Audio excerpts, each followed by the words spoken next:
Lots of jobs have a seemingly unrelated hobby attached to them that people in that field are mysteriously much more likely to be into than the general public.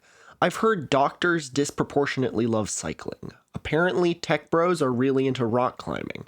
Mathematicians love to juggle. Why? I'm not sure.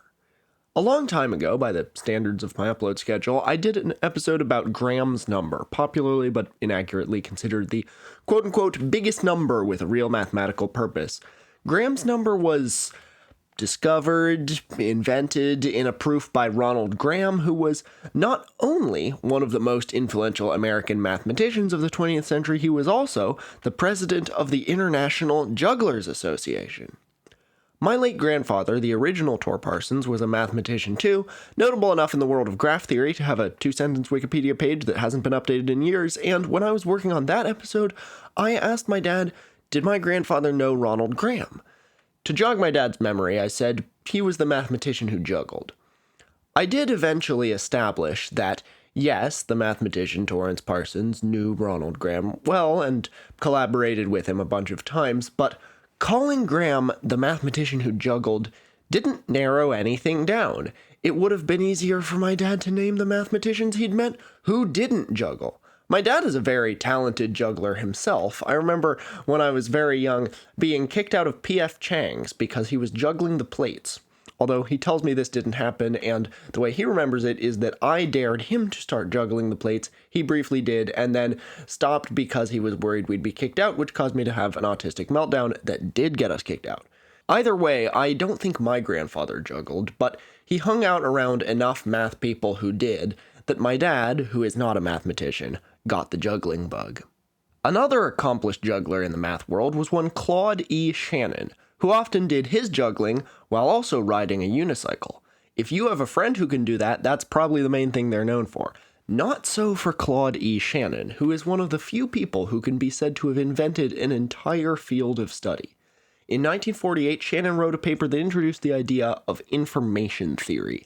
Every technology we use today, everything important that has been invented in the 21st century and most of the 20th, everything you filter your experience of the world through is downstream of that. Shannon has been called Einstein's equal, and as foundational to the dawn of computing as Alan Turing. The AI called Claude gets its name from Shannon. What university did he work at? Princeton? Stanford? Harvard? No, he worked at the same institution where Ronald Graham did a lot of his work. Not a university at all, but a corporate research institute. One that is sort of without parallel in human history. Corporate R&D is usually narrow and risk-averse, and yet, for decades, America's telephone monopoly maintained a lab where some of the era's most brilliant minds were allowed to work on complete blue skies research, pushing the frontiers of science without a clear focus on how the inventions there would be used to make money. Information theory came from here, but so did lasers, solar panels, CDs, radar, most of the world's most widely used programming languages, and the command line proto-internet. The research done here has received 11 Nobels, but not only that, this lab has gotten honorary Emmys, Grammys, and Oscars too, because the entertainment world recognized that a lot of TV and recording technology would be impossible without their work. And their most important invention, most likely? Transistors. The place where we literally tricked a rock into thinking was this dystopian-ass building in central New Jersey. Where did the 21st century come from? If there's one answer, it's Bell Labs. How does a phone company start doing this stuff? Well, unfortunately, you can only do this kind of thing if you're a monopoly. I'm your host, Tor Parsons. These are my co-hosts, Thimble the Doll and Sluds the Shoggoth. Jelby the Durian will be back from Philadelphia in not too long, and welcome to Tor's Cabinet of Curiosities.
Mr. Watson, come here.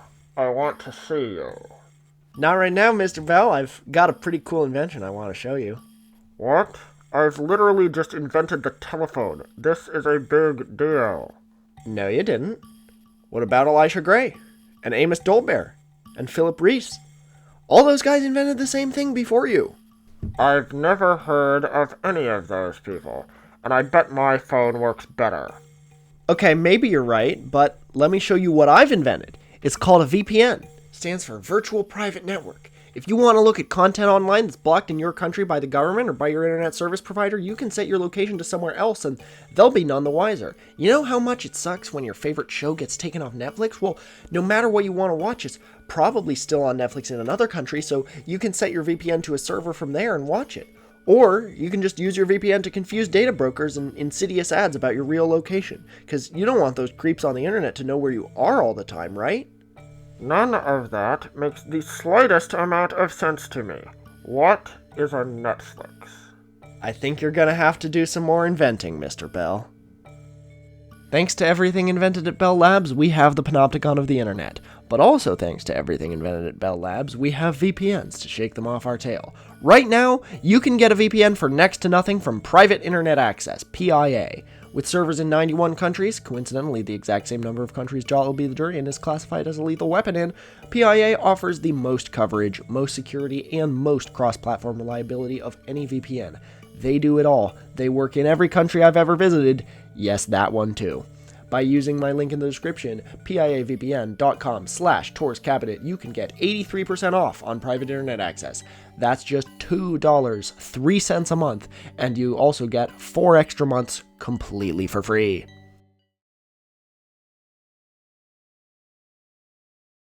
In the beginning was Alexander Graham Bell. As I've covered on this show before, historians and engineers still debate whether he really did invent the telephone. Most likely, he did, but so did lots of other people before him and at about the same time without each other's knowledge, because the prerequisite inventions were there and it was fairly intuitive to put them together and make one of these. That happened for a lot of the transformative inventions of the Industrial Revolution. Culturally, it was peak great man inventor time. Bell, Edison, Tesla, Faraday all got revered as solitary, uncommonly driven geniuses because that was part of the spirit of the age. But technologically, it was peak simultaneous invention time because there were a lot of low-hanging fruit. Technologies that would benefit the world in so many ways just waiting to be invented. But just as we've already mapped all of Earth's land, we've mapped a lot of what we can invent too. Paradoxically, while today the image of a great man inventor is culturally unpopular and more often subverted and parodied than played straight in pop culture, today I feel like it is harder to invent revolutionary new technologies, and doing so really might take a strange genius. Or, more often, teams of them. Possibly the first person to deliberately curate teams of geniuses to work on inventions, or at least the first person to back them up with a ton of money and a corporate seal of approval, was the telephone magnate Theodore Vail. He was one of the founders of the American Telegraph and Telephone Company, which still exists today under its acronym, AT&T.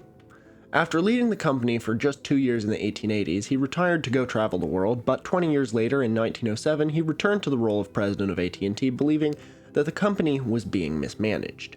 Phones, he thought, were not like other industries. During Vail's second period in charge of AT&T, he consciously set his sights on creating a monopoly, buying up almost all the rival telephone networks in the country, but not to maximize profits, which he genuinely didn't seem to care that much about. Not in comparison to connecting all of America with telephones as efficiently as possible. He genuinely loved phones, not money. But telephones were in their infancy at this point, and telegraphs were still the dominant mode of long-distance communication. Rather than waiting for better technologies to be invented, Vail invented the concept of modern-day industrial research. In 1925, Bell Telephone Laboratories, Inc. was organized as a separate company owned and funded by AT&T and Western Electric. It was given a specific mission to engage in, quote, research and development in the communication field and allied sciences. The communications mission blended basic science with applied science under one roof in a way not seen before or since. That mission, and bringing together basic and applied science and collaboration, was a big part of what made Bell Labs special. They had near infinite money because they were funded by a monopoly, but Vail's vision of a monopoly was a business that uses its size to benefit humanity, not its shareholders. From then on until the 1970s, nearly every device that eventually ended up in our living rooms began at Bell Labs. Let's start with the first big discovery, the negative feedback amplifier. In 1927, Bell Labs scientist Harold S. Black invented what is called the negative feedback amplifier. Some consider it the most important breakthrough of the century in electronics, at least up to that time. He won a lot of prestigious awards. But unless you're an electrical engineer, I'm pretty sure you've never heard of that or of him. Yet, the negative feedback amplifier is everywhere, buried inside almost every electronic thing you can see or touch. An amplifier is an electronic device used to increase the strength of a signal. We need amplifiers to counteract losses and noise in transmission lines. The first telephones could only reach a very short distance without amplification. By the end of the 19th century, about 30 miles, because the signal would peter out and the speaker's voice would barely register on the receiving end. Anything with a wire carrying a signal has the same problem. But there are better and worse amplifiers. One might give a strong boost to the signal, a high gain, but distort it very badly, poor linearity. Another may give a faithful copy of the input, but just not very much of it, and it unavoidably amplifies the noise as well as the signal. There have long been amplifiers on phone lines, but the longer distance a call went, the more distorted it ended up being after going through amplifier after amplifier like a photocopy of a photocopy. What was needed was an amplifier that could do both things well. So, Harold Black invented the negative feedback amplifier. Here's how it works. You have a signal flowing through a high-gain amplifier. It may be amplifying the signal a lot, but also distorting it. So after the signal is amplified, part of the output signal is fed back into the input, out of phase. The part of the output signal that isn't part of the input signal is subtracted from the input signal, reducing some of the audio gain, but also reducing a lot of the distortion. Then some of that output gets fed back into the input, and it goes around and around again, continuously making the output sound more like the input. The feedback loop self-corrects. Stability of these amplifiers is also a big deal, and Harry Nyquist, also of Bell Labs, developed in 1932 a theory for determining this stability. We will hear more about Harry Nyquist.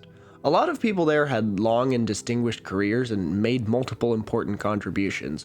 One particularly interesting book about relay logic as used in early telephone switching systems and scanned in by the amazing people at the Connections Museum in Seattle has Alastair Ritchie as one of its co-authors. That name might sound familiar. He was Dennis Ritchie's father. Both worked at Bell Labs at some point, and Dennis Ritchie is a household name in computers. He's the co-inventor, with Ken Thompson, of the C programming language, which is the Proto-Indo-European of programming languages. Not the ancestor of all of them, but the ancestor of a staggering number of them, including most of the world's most used ones. And he co-created the Unix operating system. Both are still essential to you watching this video now. Going in chronological order, we come to the next big thing out of Bell Labs in 1931, when Carl Jansky, studying static on long-distance radio communications, discovered that radio waves were being emitted from the center of the galaxy. This laid the foundation for radio astronomy, which would later lead to a major discovery by Bell Labs scientists. Arno Penzias and Robert Wilson, and the 3-degree Kelvin microwave background radiation of the universe in 1964. But, as it's only dimly associated with our focus here, we will have to leave this for another time. Bell Labs did not invent radar. That was a Scottish physicist, Sir Robert Watson Watt, in 1934 or 35. Or Germany. Or, just before the war, the UK, US, USSR, Japan, the Netherlands, France, and Italy. All independently and all, of course, in secret. The British already had radar going on the ground and in the air, helping shoot down enemy planes in 1940, before the US entered the war.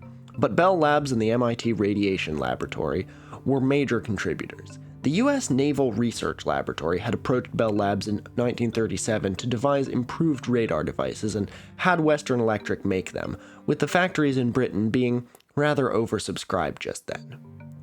The ideas and some of the inventions and discoveries behind radar had been around since the end of the 19th century. Radio transmission, the electron, directional antennas, the cathode ray tube. Heinrich Hertz, same guy who named the Hertz measurement, had discovered that radio waves bounced off metallic objects, as James Clerk Maxwell's work had suggested it would. So maybe you could use bouncing radio waves to detect objects as a form of echolocation. That's the idea behind radar, but it took a long time after it was theorized to make it work. The trick was making a transmitter that produced very short wavelengths at high power. Short wavelengths so it could spot things smaller than 100 meters across because radio wavelengths are typically huge. High power because of the inverse square law. Most of the energy transmitted spreads out and misses the target, and by the same law, only a tiny fraction of the reflected energy makes it back to the radar set. At this point, radio communications were handled by a device called a vacuum tube triode, but you couldn't use one of those for radar. The vacuum tube triode needed to be small for the short wavelengths and big to handle the power. It couldn't be both. This needed the magnetron. The magnetron had been devised in the US in 1921. This was a device intended to generate high-frequency radio waves by having electrons interact with a magnetic field. The waves it generated were shorter and therefore higher frequency than any radio waves, so they were named microwaves, even though, in terms of the overall electromagnetic spectrum, microwaves aren't that micro. They're much longer than visible light waves, and visible light is right in the middle of the spectrum. But people discovered microwaves while working with radio waves, so they're named in comparison to the one type of wave they're smaller than. But even with a magnetron, it was really hard to generate microwaves until an idea to drill holes in the outer cylinder of the magnetron occurred almost simultaneously to engineers in America, Britain, Germany, and Russia. Electrons passing over these holes caused them to resonate, like panpipes, producing not sound, but microwaves. Just like the telephone, just like radar, lots of smart people looking at the same technology at the same time had the same idea. This was still the golden age of simultaneous invention. The British shared their magnetron with the US in 1940, part of the Tizard mission, a top-secret scientific expedition to the US where the British showed them their cutting-edge inventions. The UK was already at war and couldn't meaningfully prepare by scaling up these technologies, but the US could. Development in many countries kicked into high gear for the war, and the rest is, as they say, history. The money spent on radar during the war amounted to almost $3 billion. The Manhattan Project cost about $2 billion. It is said that radar won the war, far more so than the atomic bomb ended it. By the end of the war, Western Electric had produced 57,000 radar units of 70 different types. Ground, airborne, seaborne, fire control, all from Bell Labs designs. A side effect of the work on radar was getting attention on what you could do with microwaves generally. In addition to inadvertently leading to the invention of the microwave oven, microwave communication would go on to form the backbone of the overland long lines network in the US, carrying television as well as telephone calls for most of the century. And we're back to telecommunications. Incidentally, one of the users in my Discord, Zuzu, you've seen some fan art, has a family connection to all of this. His grandmother, Eleanor Gorman, worked at Bell Labs in Whippany, New Jersey, and according to the family story, worked on trying to fit British radars into US planes. But she didn't talk about it much, of course. It was all very hush-hush until the end of the war. She also seemed to be pretty good at tennis. She beat her opponent from Bell Labs Murray Hill, the other main location of Bell Labs in New Jersey, in a tournament in November 1944. Zuzu's great-grandfather was also connected with telephones. William J. Hiss was a regional manager at New York Telephone and once got this cool chunk of 1200 pair cable as a commemoration for something. We've forgotten what, unfortunately. And he was a first cabin passenger on the RMS Carpathia who hosted some Titanic survivors before setting out once again for a vacation in Italy and Austria, which is an impressive achievement of its own. Clearly this guy had no fear of ships. When I was really little, like 5 years old, I ended up in my local newspaper for getting separated from my dad at a bus stop. If I remember correctly, it was the opening day of the bus rapid transit system in my hometown, the MX, which is why that was newsworthy. A reporter asked toddler-age Tor, "Would you ever want to ride the MX again?" And I responded, "Well, that doesn't happen a lot." Even then, I guess I knew not to over-update based on dramatic events. In 1947, we saw the transistor, the most important innovation to come out of Bell Labs, or at least the most talked about. How do transistors work? Magic. Well, sort of. It's a field called solid-state and low-energy physics, in contradiction to high-energy particle physics. Solid-state was a large and active area of research at the time, a lot of it in academic settings, universities like Princeton, Cornell, and Stanford, and not much in industry, with Bell Labs as the luminous exception. The solid-state physicists hired by Bell Labs set about to create a theoretical physics department with an academic feeling, complete with afternoon teas, publication of papers, and attendance at conferences, and even sabbaticals. They had to attract the best talent, and history shows that in this they seem to have succeeded. Here's how transistors work. Everything that conducts electricity has resistance. The better a substance can conduct electricity, the lower its resistance is, but in practice, everything has at least some resistance. There are substances that have zero resistance, superconductors, but as things are, superconductors only superconduct at extremely low temperatures, which limits their applications. If we ever find a room temperature superconductor, that'll be a big deal, but that's not relevant to what we're talking about now. Put a pin in that stuff about conductors and resistance. Remember how I briefly talked about vacuum tube triodes, which were used as radio amplifiers? Those were used in early computers too. ENIAC, the world's first fully reprogrammable general-use computer, was the size of a tennis court and the power of the cheapest pocket calculator you can get today. Its vacuum tubes were basically like light bulbs, vacuum-sealed glass bulbs that electricity passes through in a particular direction. The electrons had to jump from a negatively charged anode on one side of the bulb to a positively charged cathode on the other. Electrons are negatively charged, so they want to flow to something that's positively charged. Then, you put a grid in between the anode where the electrons are coming from and the cathode that they're trying to go to. Then you've got a vacuum tube triode. 3 elements: triode, anode, cathode, and grid. You can then run a very slight negative voltage through the grid, and it blocks the flow of electrons through the vacuum tube to the cathode, since now there's a negative charge in the way. But you switch it to a slightly positive charge, and now the electrons can flow to the cathode. Without much power, and without any moving parts, you have a way to block huge amounts of current and let it flow through. This solved a huge problem in computing. Claude Shannon, remember him, had already theorized in the 1930s that you could make computer programs that can do almost everything from just a series of circuits that start and stop, a yes or no, true or false, 1 or 0. If you combine enough outputs that are literally just on or off, you can program that system to do almost infinitely complex things. But how do you do that electronically? How do you easily, delicately stop and start current going through circuits? The earliest digital computers, and yes, this is the dawn of the digital age, that's the very definition of digital.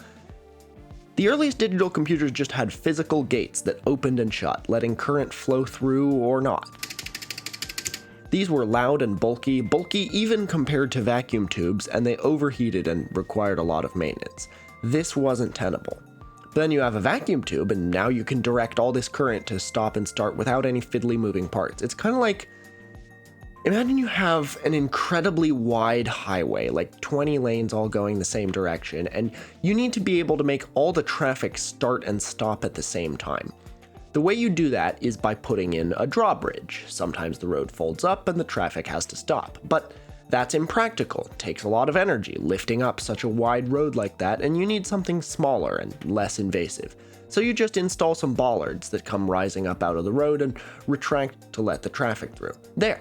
Now you've got something relatively small that can block the movement of something much bigger.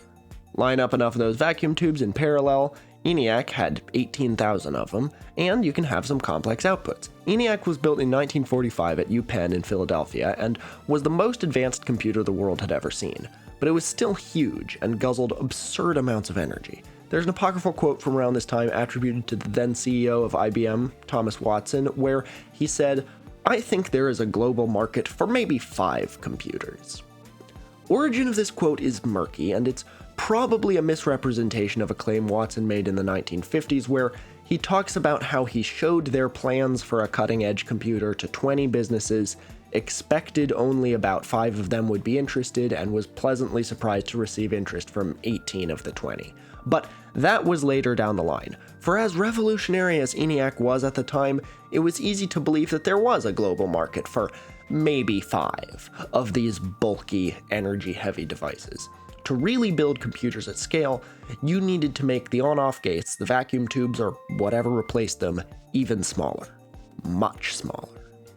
Enter semiconductors. In our stopping a wide highway full of traffic metaphor, this is like the invention of the traffic light. Silicon is important in computing because of what transistors are made of. It's what transistors are made of because it's a semiconductor. It has less resistance than an insulator, which electricity won't flow through, but more resistance than a conductor, which electricity always will. You can add other metals to silicon, that's called doping, funnily enough, to make it either more conductive or less conductive. At Bell Labs in 1947, John Bardeen and Walter Brattain built the first transistor, consisting of 2 layers of silicon, each doped with a different metal to change its conductivity. There was a layer of less conductive p-type silicon on top of more conductive n-type silicon. Because of the structures of the chemical bonds in the p-type layer, free electrons in the n-type naturally flow to the p-type, making the p-type full of electrons and therefore negatively charged. So it acts like the grid in the vacuum tube. It blocks current from getting through. Then, if you apply a positive charge to the underside of the n-type, electrons overcome that barrier and flow through. It's a triumph of solid-state physics. By just altering the chemistry of a solid block of stuff, you can make a super efficient circuit gate without any moving parts. This is the design of Bardeen and Brattain's first transistors, but later transistors use a design like this. Incidentally, J.R. Pierce, another Bell Labs scientist who made big contributions of his own, tells the story of how he came to give the transistor its name. He worked just down the hall from those guys, and that is an extremely important aspect of Bell Labs, that collaboration across disciplines that was first enabled by the institution and then actively encouraged by management, and one day, Walter Brattain asked Pierce what to call it. There were existing devices called thermistors, where resistance changes with temperature, and varistors, where it changes with current. Pierce thought the transistor was a dual of the vacuum tube, one where the roles of current and voltage are interchanged. Vacuum tubes have transconductance, and the dual of that would be transresistance, hence transistor. Pierce also wrote science fiction under the name J.J. Coupling, including one story called The Transistor. We kept on inventing ways to make transistors smaller. That's the great thing about transistors. Unlike vacuum tubes, which require multiple different parts that can only be so small, at its root, a transistor is just 2 types of silicon next to each other and a way to get a current flowing through them, so they can get arbitrarily small as long as we have the tech to make something so small. We literally tricked a rock into thinking. We tricked a rock into becoming a neuron. In the 1960s, former Intel CEO Gordon Moore observed that the number of transistors you can fit onto one circuit board doubles every 2 years. That's become a computing adage ever since. Moore's Law. Moore's Law is sometimes misunderstood as a projection of continuing exponential technological progress itself, although given how much technology since then has been tied to transistors, that's not too far off. Today, the number of transistors required to replicate ENIAC would literally be microscopic. Eventually, Moore's Law will run out of steam, and we'll have reached the point where transistors can't get any smaller. But it's not clear when that'll happen. Gordon Moore himself only expected his law would last 10 years. Since then, transistors have kept getting smaller after every expected endpoint of Moore's Law. A lot of computer scientists thought it would end around 2025, and it's finally true that the doubling time is slowing down. But it's not over yet. In 1948, Bell Labs scientist Claude E. Shannon wrote a landmark paper called A Mathematical Theory of Communication, now generally called Information Theory. The landmark paper.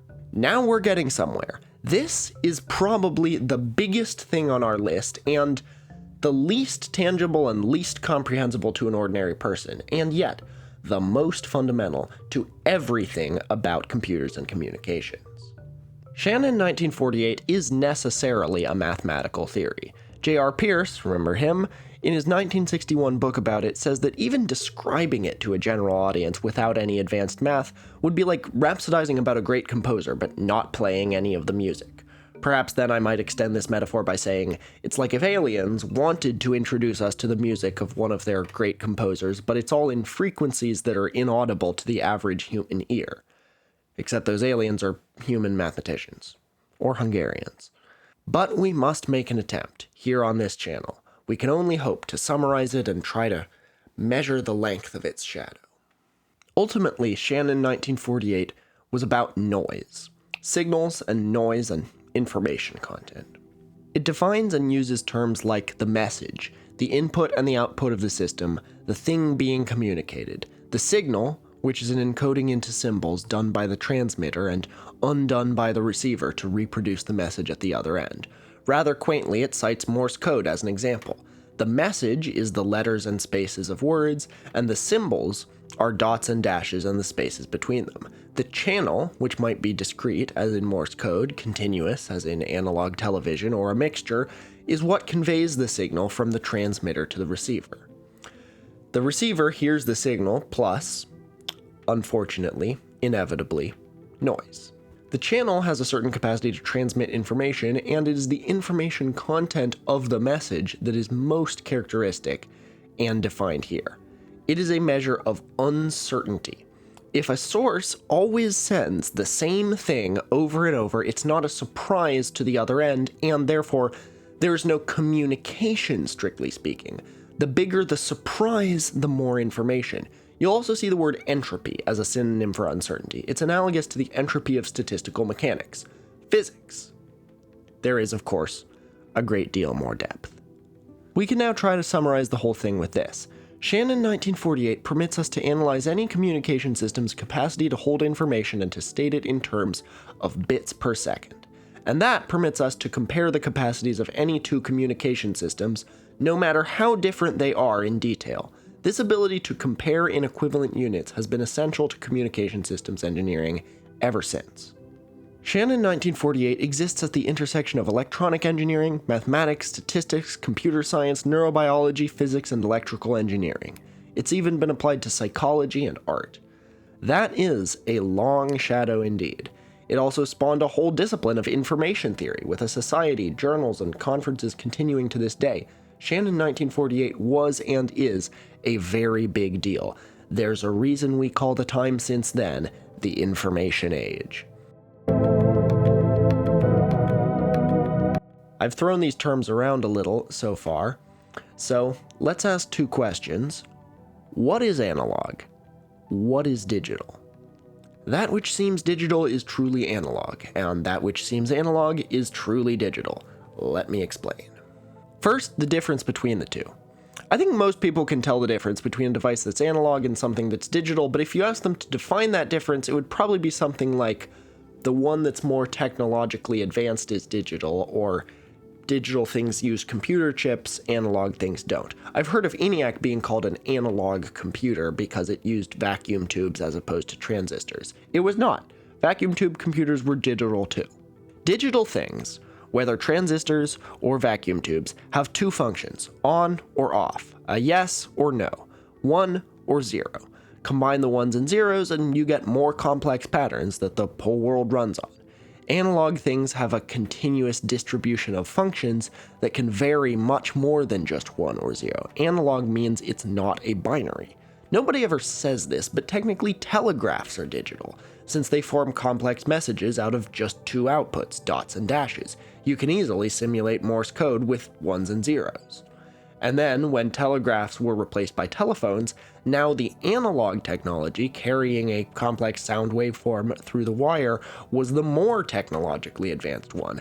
And now we've found a way to convert sound into ones and zeros, so all our phones are digital, so we've come full circle. But it's possible that eventually, binary outputs will once again become a thing of the past, and the technologies of the future will be analog again. Apparently, China is making analog computer chips for AI now, which is interesting, I guess, but this is just some random tech news screenshot that I saved a few weeks ago because I thought it was funny, since I don't often see the words non-binary and AI in the same sentence outside of VibeCamp. Anyway, that's the distinction, but It's more of a gray area than you may think. For the first part, what seems digital is truly analog. Ones and zeros are ideals, symbols.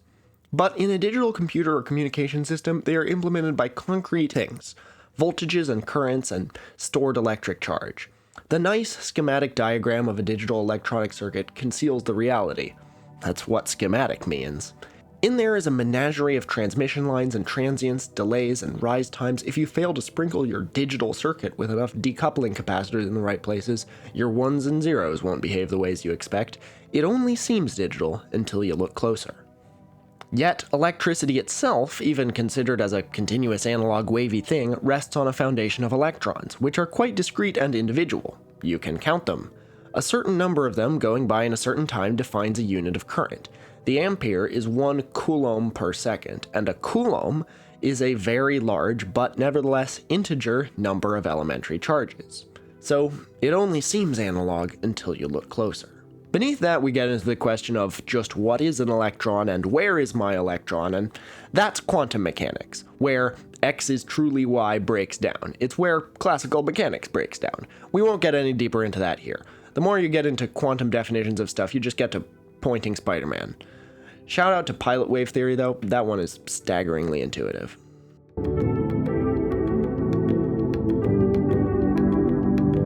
How is it that sound, which by nature is made of waves, continuous analog things, can be turned into numbers, digital things, to be stored in a music library and then played back as waves again, or carry your voice around the world in an instant, and not just approximately, but precisely? You likely haven't heard of Nyquist-Shannon sampling theorem, but it may be nearly as important to today's consumer electronics as the transistors that run inside of them. It's definitely what's making Tor's Cabinet of Curiosities possible right now, and pretty much all of YouTube. The most important number in this theorem is 2. Just 2. 2 is enough, as it turns out. 2 of what? Well, the theorem says you can perfectly reconstruct any waveform, an analog signal, continuously varying, from a discrete stream of samples as long as you take enough samples in a sufficiently small amount of time. This microphone, and every digital microphone, takes the pressure of a sound and makes it into a voltage. Measure the voltage once, and you have a sample. Measure it over and over again, thousands of times a second at some frequency, the sampling frequency, and you will have a bunch of samples. If the sampling rate is at least 2 times the bandwidth, it will work, and you will get your waveform back. This is what the theorem showed. Bandwidth is the range of frequencies that make up your complex waveform. We won't get into Fourier analysis here, but that's what it's called. Every waveform is a sum of numerous single frequencies in varying amounts and phases. Knowing how much sampling is enough is very important. You will want to store and maybe transmit those samples. If you didn't know how much was enough, if the system was suboptimal and you took more samples than you really needed, it could cost you a lot. A music CD, or CD-DA for compact disc digital audio, the first kind of CD, uses a sampling rate of 44,100 samples per second. Because of the rule of 2, this can store and reproduce waveforms from 20 to 2000 Hz, which was the design criterion for sounds that a human could hear. The extra 4100 is an artifact of the early implementations. A bat would be disappointed, but for us, it's enough. You have your samples, but they're analog voltages, preserved in amber, so to speak, until you convert them to numbers made of binary digits, hence digital. How many bits do you need for each number? How much of this is enough? Representing a voltage by a number that is only one of a finite set of numbers and their defined voltages is quantization.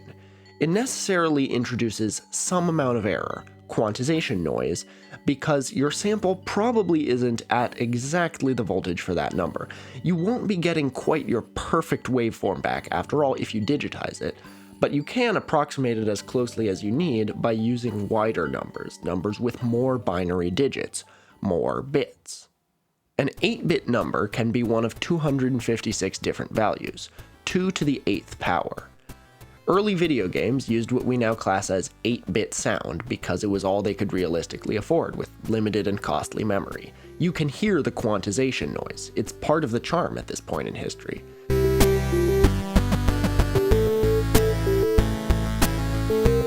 CD-DAs use 16-bit samples and 2 at each point in time for stereo. 2 to the 16th is not double 2 to the 8th, it's over a million. So the quantization noise is much less, the numbers being much closer together in voltage, yet only takes up twice as much space on the disc as 8-bit samples would, or 4 times for stereo. 74 minutes of a CD, the original maximum, is about 680 million 8-bit numbers, or bytes. That's what bytes are. Even in 1991, by which point CDs outsold LPs and cassettes in the US, a typical desktop PC had storage capacity, the hard drive, often as little as 40 megabytes, 40 million bytes more or less. It could hold a 20th of one CD. The CD was a huge leap forward in storage, but there was no place to put it down. The idea of saving even one of those things on your hard drive to play at will was still out of reach. Unless you were able to compress it somehow. CD-DAs are uncompressed. Enter MP3. Like the previous standard MP2, MP3 is a lossy compression method. It is not perfectly reversible, and with that relaxed constraint, it can compress things way down. How can we get our whole music library onto our hard disk? How about if we throw most of it away, or some of it, the parts you can't hear, as it turns out? It would be enough. A whole other field called psychoacoustics, studying how much your brain can fill in what you're expecting to hear, gave us this minor miracle. By now, the bats are leaving in disgust. So, Nyquist Shannon sampling and quantization, and our old friend Shannon 1948, information theory and psychoacoustics all work together to make the digital storage and transmission of sound the foundational capability it is today. And Bell Labs was behind almost all of it. We're going through these inventions in chronological order, so I bet you were surprised to see this so late in the tech tree. After all these inventions that have paved the way for computers and smartphones and the internet, it took this long to get a transatlantic phone cable? Well, sort of. The first successful telegraph cable laid across the Atlantic was in 1858. There's been one or another of them in continuous service from 1866 onward. It was one of the most audacious achievements of the Victorian era, and that's saying something. Marconi spanned the Atlantic with radio in 1901, though that wasn't so capital intensive, requiring no ships and no cables. But the first telephone cable to cross the same ocean, a joint venture of Bell Labs and the British and Canadian phone companies, wouldn't happen for nearly 100 years after the telegraph cable. Why? There was actually a first telephone call over the Atlantic in 1915 using high-powered vacuum tubes. It connected Arlington, Virginia and the Eiffel Tower. But it was an experiment, not a commercial service. It probably didn't sound very good, and it went over the radio, not a wire. We know that the telephone was invented in 1876, for some value of invented. Samuel Morse and the electric telegraph got a head start in the 1830s and 40s. We're saying electric telegraph because there were like semaphore systems of long-distance communication that were called telegraphs before that, so that's part of it. The rest was about waiting for enabling technologies, and for Bell Labs, working hard to bring into existence the enabling technologies. Something called a loading coil was patented way back in 1900, and if you placed them every mile or so along a phone line, made it much cheaper to run long distances because now you didn't need uneconomically thick wires. Before this, underground wires could only carry a voice signal a few miles. The loading coil induced a continuing electric current that would keep the signal going, like redstone repeaters in Minecraft for phone lines. In fact, all my childhood working with redstone in Minecraft has prepared me a lot for this episode, that's how real circuits work. Alexander Graham Bell bought the patent for the loading coil, but the inductive coil could not amplify a signal, only reduce attenuation, the loss of signal strength. The signal still petered out after going too far. What they needed was a voice repeater. Lee DeForest's Audion, a 3-element vacuum tube, came in 1906. An above-ground wire from New York to Denver was built in 1911 with loading coils alone, but still used wires thick as pencils. By 1912, DeForest's improved Audion, now called a triode, with major improvements devised by Bell Labs scientist Harold D. Arnold, made true long-distance calls possible just in time to connect New York to San Francisco for the Panama Pacific Exposition of 1915. And the rest, as they say, is history. An overland repeater could work, could make a voice span a continent, if everything was just so. But under the sea, water is famously good at conducting electricity, which is why they tell you to get out of the pool when there's a chance of lightning. Salt water is far more conductive than fresh water. The telegraph guys figured out pretty fast, the hard way, that the conductive seawater around the cable cannot be disregarded in the engineering design, even apart from the insulation that keeps it from shorting out the wires and the enormous pressure of the water. It could be done, and messages transmitted, if slowly, with very low currents and an extremely sensitive device called a mirror galvanometer, to boost the signal at the receiving end. By the 1940s, the rest of the enabling technologies were in place. Coaxial cable, polyethylene for insulation, replacing the gutta percha rubber used in the telegraph and other cables which came from tree sap, very reliable vacuum tubes for the submerged repeaters, and general improvements in carrier systems. The transistor, just born in 1947, remember, was not used in the first transatlantic telephone cable, not really being mature yet. In skydiving, they say you get one chance to excel. Laying an undersea repeater is a bit like that. The project kicked off in 1953 and took 3 more years to complete, with 2 cables, one in each direction, and Bell Labs providing the electronic repeaters, spaced every 37 nautical miles. So, why did it take so long? It only seems long delayed to us. At the time, it must have seemed like a frantic launch into the future, and there were transoceanic phone calls carried commercially over radio starting in 1927, so the pressure wasn't perhaps as intense as it might have been. A transatlantic call cost what would be hundreds of dollars in today's money, and since the cable had limited capacity, calls still had to be booked at a particular time, all the way up until the late 60s. But the cable still carried over 700 very expensive long-distance phone calls on the first day. The next big thing to come out of Bell Labs were lasers, which are less niche than you think. The main purpose of lasers is not for light shows at raves or for cats to play with, nor even eye surgery or tattoo removal, both of which were invented long after lasers had already been in use for communications. Lasers were invented hand in hand with fiber optic cable. Lasers are the way messages are transmitted over long distances today. Neither lasers nor fiber optics are a Bell Labs pure play like the transistor was, an original invention entirely from them, or anyway just them at the finish line, but Bell did a lot to develop and deploy them. Charles Towne's first 2 papers on the maser in 1954 and 1955 laid the foundation for the laser era, though others at Columbia University built a working maser as early as 1953. Wait, maser? What? A maser is a much lower frequency laser. Laser started out as an acronym. In all caps, light amplification by stimulated emission of radiation. Not the bad kind of radiation, not ionizing radiation. The M in maser stands for microwaves. Once again, microwaves are not very micro, especially not compared to visible light. They're just called that because they're used for a lot of the same things radio waves are used for, but are smaller than radio waves. I don't think you could reheat food with radio waves, but you can transmit long-distance messages with microwaves. That's arguably a more important use of microwaves than microwave ovens. Because they're big, microwaves have much lower frequencies and hence energies than visible light. It may be natural that microwave lasers came first, being easier to work with. But Charles Towne, a consultant at Bell Labs, and Arthur Schawlow, a Bell Labs researcher, conceived of the laser and published a paper in Physical Review in 1958, leading to the first working laser being built in 1960 by Theodore Maiman of Hughes Aircraft Company. There was a lot going on all over. Here's why lasers are important. Stimulated emission has to do with getting a photon to bump into an excited atom and make it let go of some of its energy and release a photon of its own. Because this is stimulated rather than random, the result has to be the same or proportional frequency and same phase as the original. This cascades to a lot of other excited atoms nearby, bouncing between a couple of mirrors so that they're all going the same direction. And now you have a coherent laser beam, that is, a beam of light that's all going the same direction. For its main use, shining it into a fiber optic cable for communications, the coherence was not the most important characteristic of the laser. The power density was important here, and the fact that it's very straight, collimated as it's known. What is a fiber optic cable and how does it work?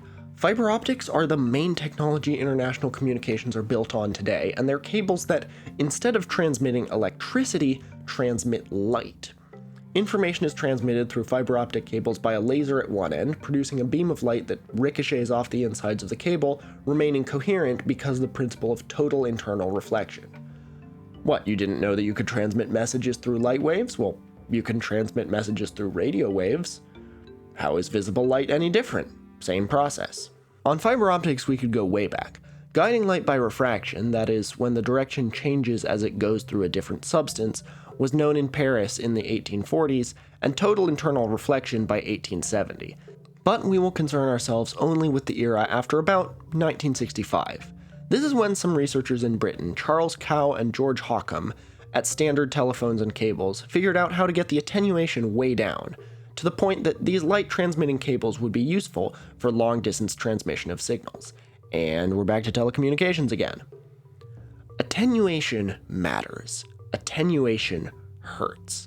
It is far less in optical fibers than in copper cables of the same length, but if your new optical fiber can only conduct the new laser's output 1 kilometer, say, before you need a repeater, you will be building a lot of repeaters. Attenuation of a fiber optic cable is measured in decibels per kilometer, which might be confusing if you're used to using decibels for measuring sound. They are a measure of sound, but really a decibel is a measure of the ratio of the power of one thing to the power of another. In sound measurement, a decibel means the intensity of a sound relative to the human threshold of sound perception. 1 decibel is the smallest perceptible sound by a human ear. In fiber optics, a decibel means the amount of signal you lose relative to the original power of the signal per kilometer. To get attenuation under 20 decibels per kilometer was the watershed point, and Corning Glassworks in New York finally did it in 1970. Charles Cow got the Nobel Prize in Physics for this in 2009, because Nobels are often handed out decades after a major discovery, after it's clear in hindsight how revolutionary it was. Modern systems only have about 3 decibels per kilometer. Then it was the speed of manufacture that was the bottleneck. Corning took it from 2 meters up to 50 meters per second, and that was the start of the modern era of fiber optic telecommunication cables. Now the globe is girdled with fiber optic cables by land and sea, mostly driven by tiny lasers, and all the things I've just described at the time of this writing make up the internet.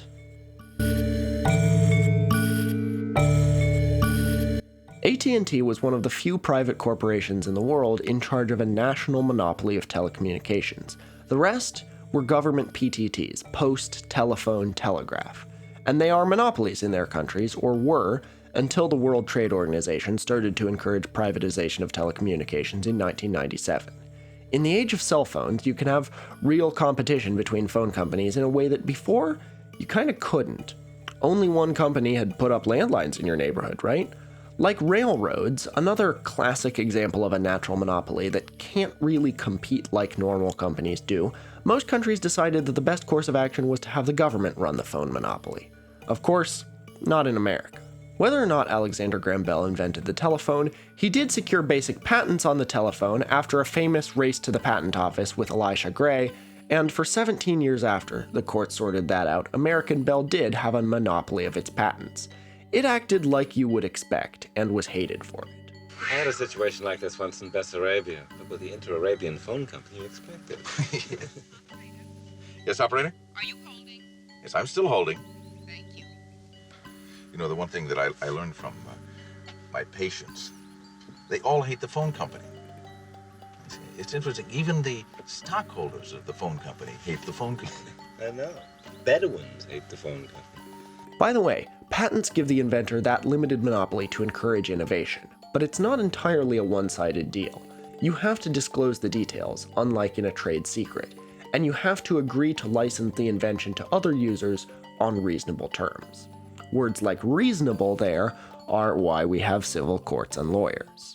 But after the initial patents expired in 1893 and 94, there was cutthroat competition, arguably destructive competition, that may have been narrowly in the interest of the shareholders of each separate phone company, but didn't do much to extend the telephone network and make it useful for as many people as possible. That took a visionary at the early American telephone and telegraph company, AT&T. Its president, Theodore Vail. In 1907, Vail wrote a famous essay in one of his long-winded annual reports on public relations, It introduced the concept that maximum private profit was not necessarily the primary objective of private enterprise. Profit was necessary to enable the investments in growth and innovation. But a balance was needed among the customers, employees, the public, and the shareholders. It sounds heretical now, indeed antithetical to the cult of shareholder value, and it was heretical to the leading thinkers then. Maybe we should give it another try. AT&T as a competitor was also under threat for being too successful. They consisted of Western Union, a telegraph company, and the Bell System, a phone company. The newly elected Woodrow Wilson administration's Justice Department filed an antitrust suit in 1913. That phrase, the newly elected so-and-so administration, appears in a lot of places in the legal history of this. For its consolidation, buying up and otherwise eliminating a lot of independent phone companies. The Postmaster General at the time published a report advocating government ownership of the national telephone system, like most of the PTTs elsewhere in the world. You're a megalomaniac, and the phone company is psychotic. Getting back to our problem, we realize the public has a misguided resistance to numbers. For example, digit dialing. They're resisting depersonalization. To settle this antitrust suit, Vail agreed to sell Western Union and exit the telegraph business and submitted his company to unprecedented government regulation, in exchange for not a national monopoly, but a secure position, a monopoly in the places where they operated and in the long-distance network. Bell would still have other phone companies to compete with and would quit its program of consolidation, but it would finally let them all connect with one another and with Bell. This is all still 1913. The letter to the government was signed by a guy named Kingsbury, a first vice president of AT&T, so it's called the Kingsbury Commitment. It wasn't the last word. Vail still wanted one system, one policy, universal service. That was his motto. As with the US railroads in the 1850s and 60s, who got huge tracts of land as well as cash to build a transcontinental railroad as a public good, this wasn't a one-sided deal either. The railroads were mandated to carry mail, soldiers, munitions of war, and government officials for a long time afterward, at handsome discounts and with the money they earned going first to paying back the government bonds until they finally got the Supreme Court involved.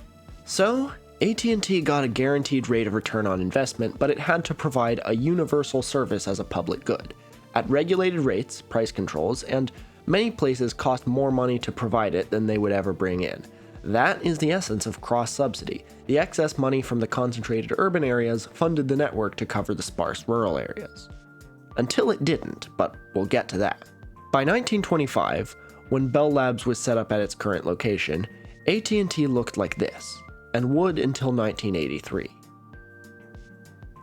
The Kingsbury Commitment and the Communications Act of 1934, part of the New Deal, and partially spurred on by the quack doctor and radio pioneer John Brinkley, as I explained in my second ever episode on this channel, those acts set up the idea that telephone systems should be run as a regulated monopoly in the public interest. But by 1948, this was already under attack, or still under attack, or under renewed attack. The administration of Harry S. Truman, newly re-elected in what was seen as a surprising upset, once again got going on antitrust, worried that the end of the Second World War and booming economy would lead to another Gilded Age of rising inequality. Crank up the Hushaphone case. Take that, you hostile son of a... Hushaphone was simply a plastic cup you could put over the mouthpiece of a phone to make private conversations possible in a crowded or noisy room, such as a stock exchange. It was made by a company separate from AT&T, which had near total control of the phone industry at this point, so AT&T fought it as an attachment to their network and tried to argue it was bad for business. They lost the case, allowing people to add attachments to their phones that weren't necessarily approved by AT&T. Put a pin in this one. And Truman's DOJ wanted AT&T to divest Western Electric, its manufacturing arm. This case, United States versus Western Electric, was launched in 1949. The FCC decided to dismiss, and it went to appeal. Oral arguments were scheduled for June 1952. Just about then, though, the newly elected Eisenhower administration brought an even more conservative pro-business stance to antitrust. See how this works? After many vicissitudes, US versus Western Electric ended in 1956 with a consent decree that settled things down for a while. The 1956 Consent Decree is what it's called in telecommunications. Under the 1956 Consent Decree, AT&T agreed that if the government let them keep Western Electric, they wouldn't enter any new industries such as computers. Gradually, Bell Labs was being sliced away from the Bell system. Then, in the 1960s, there was an invention called Carter phone, and this one really did attach to the network, but still acoustically, not electrically, because of legal restrictions. Hushaphone was just an accessory. It could barely even be called technology. Carter phone was its own thing. It was a radio patch system. It connected two-way radio to the telephone network. See where this is going? Another landmark decision by the FCC in 1968, now simply called the Carter phone decision, permitted this sort of thing with an electrical connection on certain conditions. This is why acoustic modems were still a thing around then, but died out soon afterward. Computers talking over the phone to each other would arguably be one of the biggest changes to happen in this story. The Carter phone case allowed anyone to plug any kind of compatible device into the phone system, and AT&T had no way to stop it. At this point, there wasn't much of a monopoly anymore, and the monopoly was being eroded arguably by the very same technology AT&T had funded the creation of at Bell Labs and couldn't hold the patents to because of previous monopoly decisions. Around the same time, a rival phone company was introducing a cheaper phone service in the Midwest, using microwave transmission rather than AT&T's monopoly-controlled phone lines, something that definitely wouldn't have been possible without Bell Labs. AT&T/Bell System tried to keep things together to protect their position as the premier, if not sole, provider of telecommunications, but everyone else saw only delays in introducing new technology and services. Mobile phones among them, though those did exist from 1981 onward. The whole technology landscape was growing and changing so fast, it's clear in hindsight that no single commercial organization could be across all of it all at once. That was certainly the argument, and it ultimately won the day.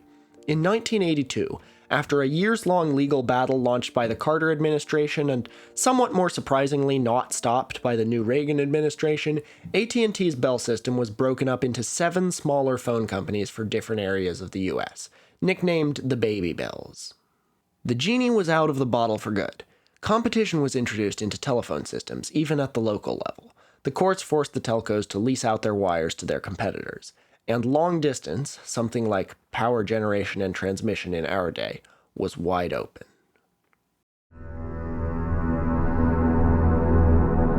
The internet and packet switching weren't really intended to carry voices.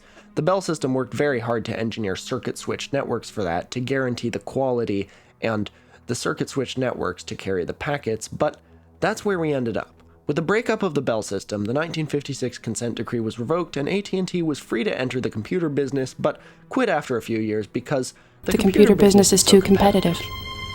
As for Bell Labs, AT&T was allowed to keep it, but it lost most of its funding and never really invented anything revolutionary from then on. In 1996, AT&T spun off Bell Labs into a new company, which was handed around like a hot potato over the next 10 years or so by a few different telecom companies. It still exists, now owned by the Finnish phone company Nokia.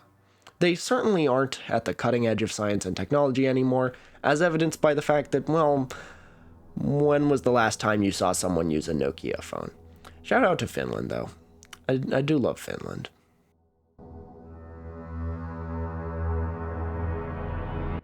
There will be more hugely transformational technologies, that seems clear. Maybe not the next transistor, but maybe things just as important. The next laser, next optical fiber, next Nyquist Shannon. Next internet? We have those things now, and the next wave will be built on top of them and probably not really look anything like them. Nobody knows yet. Maybe nobody alive today knows. Or maybe we'll be all dead from AI in just 10 years. Again, nobody knows. Where will they come from, the next big things? Probably not Nokia Bell Labs, its successor, but private or public. There's a lot of public funding of basic science, mostly in the US and Europe, although the US right now is doing what it can to ruin that. And in particular areas, there's a mission focus, something like the communications mission of Bell Labs, research to cure a certain disease, say, but no overall organizing principle in the same way as Bell Labs. Private corporations, in pharmaceuticals for instance, have a very tight mission focus.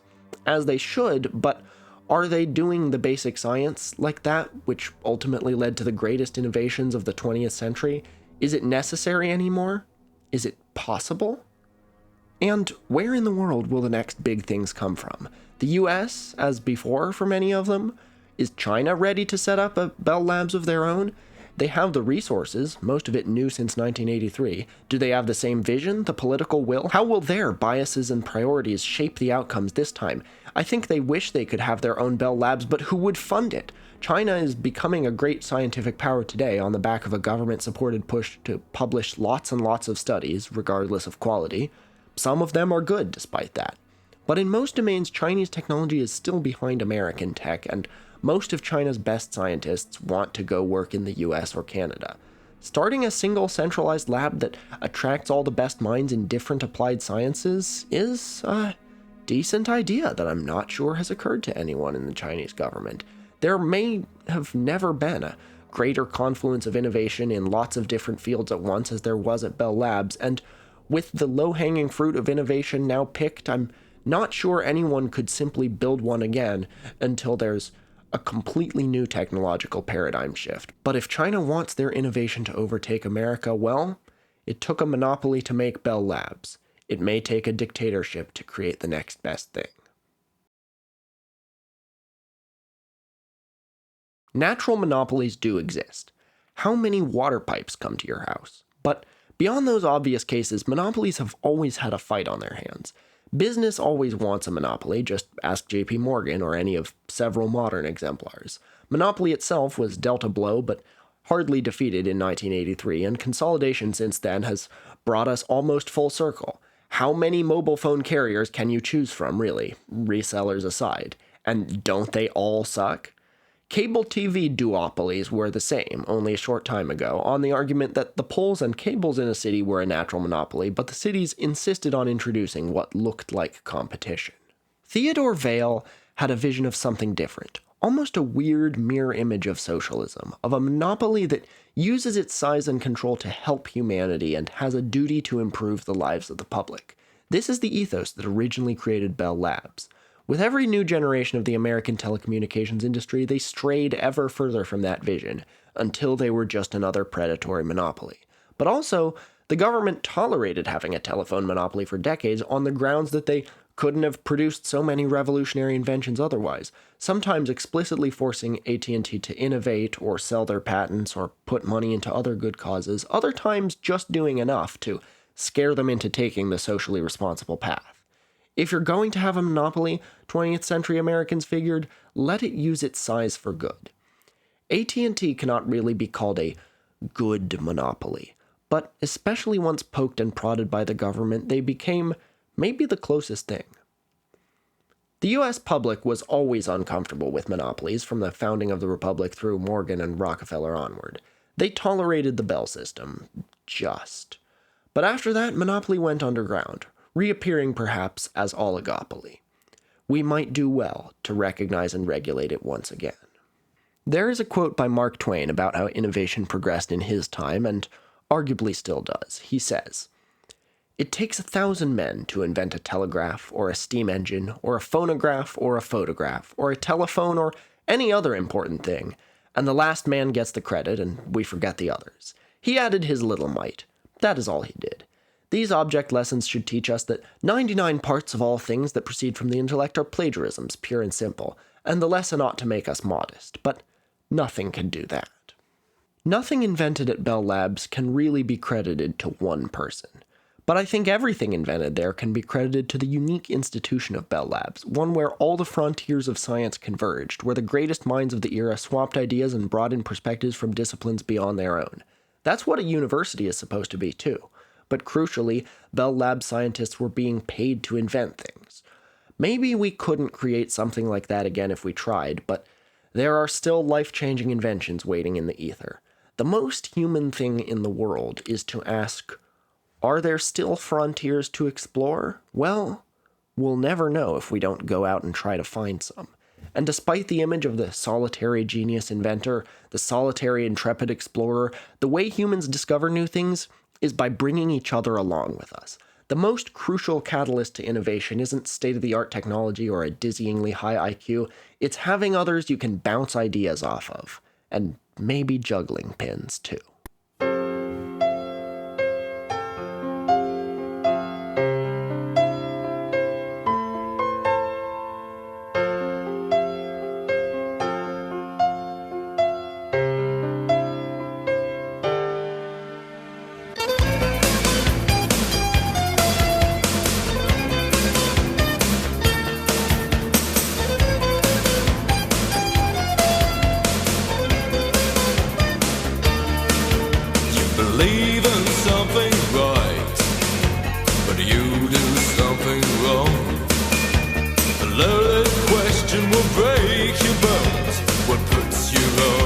knees.